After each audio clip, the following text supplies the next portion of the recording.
Okay, this is going to be another video with respect to this customized bracing that I'm doing to this particular model. I already did a video and I explained a little bit about this, but because I get sometimes comments and questions via my email on how I'm doing these things and what parts, where am I getting these parts, and how I'm going about manufacturing them, I may as well share this in this video. So let me set it on the floor here. I'm a little bit tired because I've been working on this almost non-stop this afternoon. So the first of all, these are fiberglass rods, 5/16 in diameter. You can get those through Amazon as well. I got a bunch of these. You can buy these in packs of I don't know, a dozen, 24 pieces. They come in, I believe, 5-foot lengths. And so, as you can see, I use some of those rods in strategic places in the aircraft, to create additional bracing where I want a little more flexibility, and I don't want, aluminum tubes that may, on impact, may bend or break.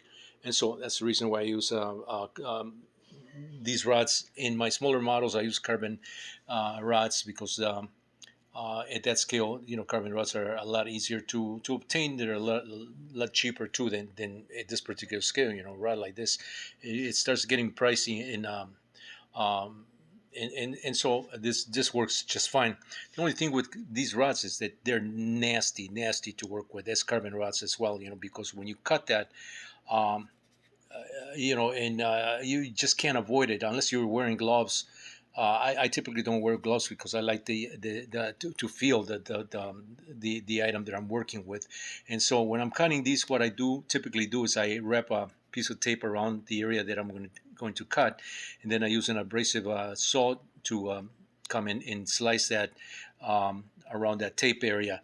That way, at least it keeps the fiberglass rod from fraying, and it keeps the dust, to a minimum.